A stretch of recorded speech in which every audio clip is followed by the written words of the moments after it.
como as profecias devem ser tratadas durante o culto.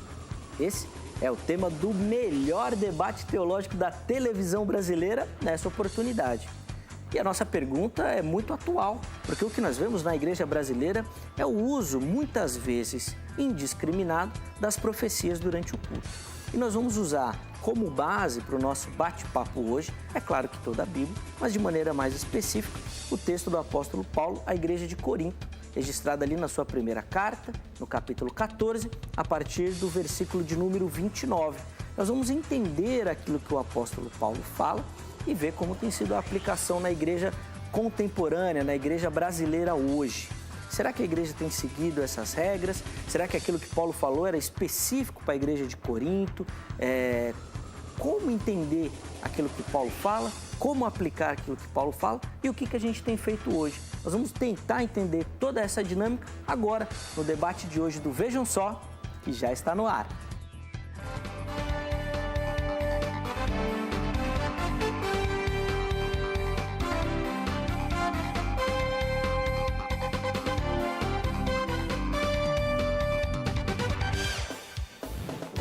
Uma ótima noite para você que acompanha a nossa programação. Só chegar ali, todos conhecem já a igreja. A igreja tem feito um trabalho importantíssimo na região e já é bem conhecida da comunidade ali. Muito bom. Tá, então o recadinho do reverendo Joemar, que também daqui a pouco já vai dar as suas impressões iniciais sobre a nossa pergunta dessa noite. Mas antes, vamos introduzir aqui o nosso bate-papo com aquela matéria que vai dar ali as primeiras informações sobre o tema dessa noite. Vejam só. O apóstolo Paulo estava preocupado com a forma como a igreja de Corinto estava tratando a ordem no culto. Ao que tudo indica, a igreja não estava realizando de maneira correta. Por isso, em sua carta, Paulo separa um trecho para falar sobre a liturgia do culto. Se formos à igreja para adorar com o propósito de demonstrarmos a nossa espiritualidade, estaremos errando. O culto é para a edificação e não para a exibição.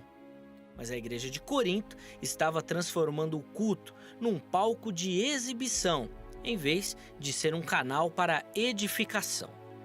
Nesse capítulo, Paulo está orientando e fazendo algumas correções. Em um determinado momento, o autor inspirado fala sobre o dom de profecia. Vamos ler apenas um versículo, que está lá no capítulo 14, verso 31 da primeira carta aos Coríntios. Porque todos podereis profetizar, um após o outro, para todos aprenderem e serem consolados. Esse trecho, que inicia no versículo 29 e vai até o 32, mostra que o ato de profetizar estava sujeito a uma regulamentação.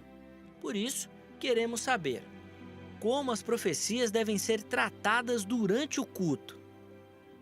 Provavelmente a sua resposta seja a seguinte: para usar o dom, basta seguir as orientações de Paulo.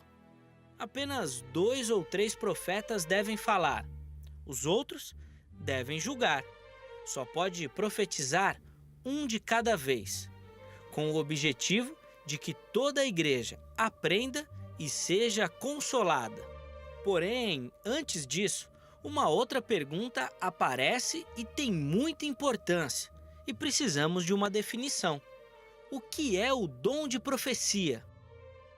Alguns teólogos afirmam que existe uma diferença, pois os profetas são habilitados por Deus, ouvem a voz de Deus e transmitem essas instruções à igreja. Já outros estudiosos dizem que profecia é a explanação, a exposição e a explicação fiel da palavra de Deus, conforme está nas Escrituras. Por esses e por tantos outros motivos que nosso debate de hoje é tão atual. Será que conseguimos usar o dom de profecia corretamente? Fique ligado, nosso debate está apenas começando. Muito bom, vamos então